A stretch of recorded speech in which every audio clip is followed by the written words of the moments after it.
Lehetne az is a címe egyébként a videómnak, hogy vasárnapi kirándulás, vagy mi van akkor, ha nem templomba megyek vasárnap. Ami egyébként azért jött most ez a mindenféle ötlet a fejembe, mert nagyon furcsa volt, hogy vasárnap kirándultunk. Tirolban, olyan gyönyörű helyen, hogy aztán a kirándulásból valami egyéb lett a számomra.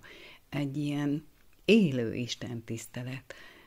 Csodáltam a tájat, és semmi más nem jutott az eszembe, csak az, hogy mindez az alkotóját dicsőíti, hogy csodálatos fölfelé haladva a hegyre, látni újra olyan helyeket és olyan házakat fölülről, szivárványt fölülről, amit most már másodjára láthatok életemben. Már hogy nem alulról látom a szivárványt, hanem felülről. Ha figyelmesen nézitek a képeket egyébként, akkor megtaláljátok közte azt is, ahol fölülről lefényképeztem szerintem többször is a szivárványt. És ez adta az ötletet, hogy ne valami más zenét keverjek a videóm alá, miközben nézitek a képeket, hanem Zsoltárt hallgathassatok, mint ahogy az én szívem is Zsoltárt hallgatott. A 84. Zsoltárt olvasom nektek először. Mi kedvesek a te hajlékaid, ó seregek ura! Sóvárok süt, eleped a lelkem az Úr udvarai után. Testem és lelkem újjongva kiált az élő Istenhez. Még a veréb is talál házat, és a fecske is fészket, ahova fiókáit helyezi oltáraidnál, seregek ura, királyom és Istenem. Boldogok, akik házadban laknak, szüntelenül dicsérhetnek téged. Boldog az az ember, akinek te vagy ereje, aki a te utaidra gondol, ha a síralom völgyén mennek is át. Források völgyévé teszik azt. Az őszi eső is elárasztja áldásával, újult erővel haladnak, és megjelennek Istennél, a Sionon. Uram, seregek Istene, hallgasd meg imádságomat. Figyelj rám, Jákob Istene, Istenünk, pajzsunk, néz reánk, tekints fölkentett személyére. Bizony, jobb egy nap a te udvaraidban, mint máshol 1000.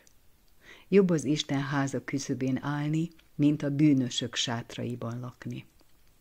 Mert nap és pajzs az Úr, kegyelmet és dicsőséget ad az Isten.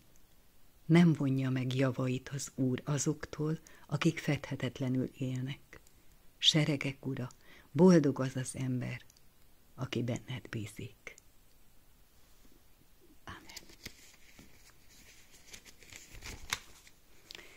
És úgy éreztem, hogy még a 104. Zsoltár is ehhez a kiránduláshoz kapcsolódik, amelynek az a címe, hogy a Teremtő és Megtartó Isten. 104. Zsoltár.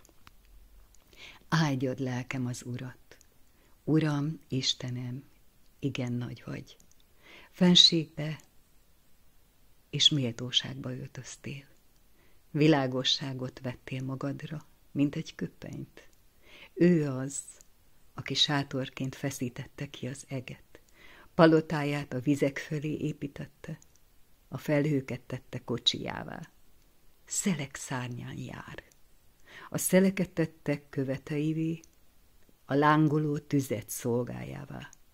Szilárd alapokra helyezte a földet, hogy soha meg ne inogjon. Mély vizekkel borítottad be, mint valami öltözettel. A hegyeken is állt a víz.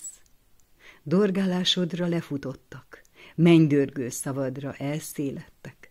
A hegyek fölemelkedtek, a völgyek lesüllyedtek oda, ahol helyet készítettél nekik. Határt szabtál nekik, nem léphetik át, nem önthetik el újból a földet.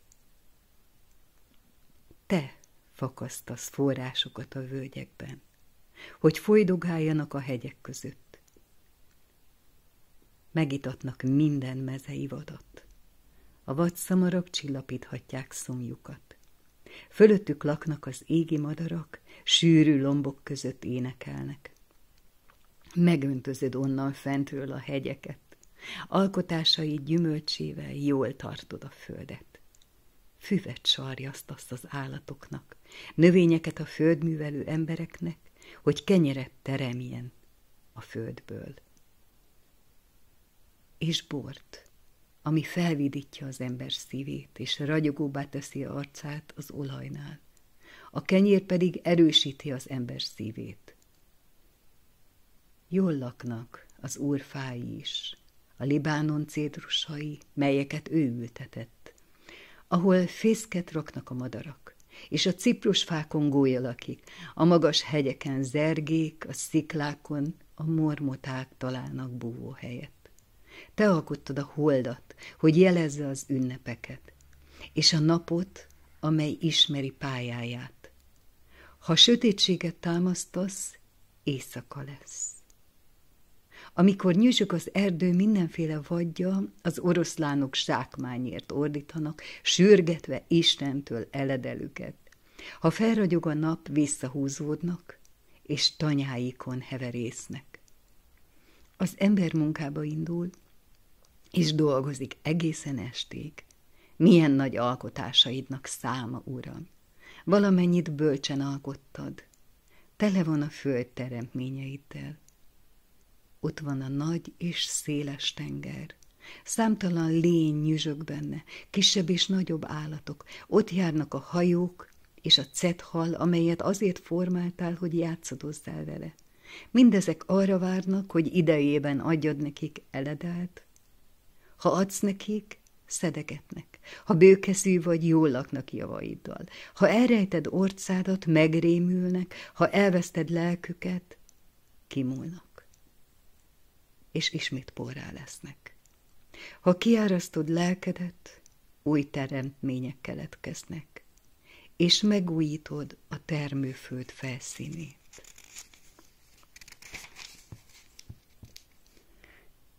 Dicsőség legyen az Úrnak örökké.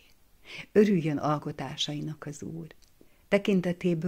Tekintetétől reszket a föld, érintésétől füstölögnek a hegyek. Éneklek az Úrnak, amíg élek.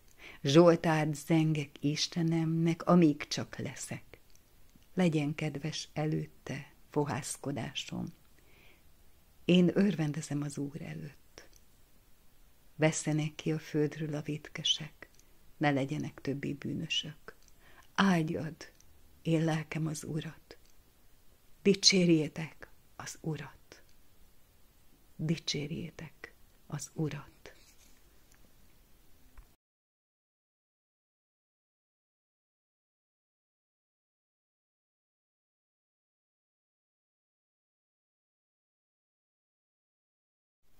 És igen, nehéz megszólalni most, de tudom, felolvasás közben észrevettem én is, hogy volt néhány hiba, ami úgy döntöttem, hogy benne fog maradni.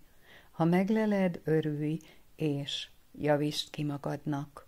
Keresd meg a Bibliában, hogy melyik résznél hibáztam. És közben nézd meg a képeket, és csodáld meg, hogy hogyan tud egy ilyen nagyon magas hegyen ekkora nagy testű állat is, mint egy tehén meg bivaj fent lenni, és rézsút is menni, és legelni. És csodáld meg azt a hegyet, ami valóban egyszerűen párát ont magából. Én úgy láttam, hogy Isten dicsőítik.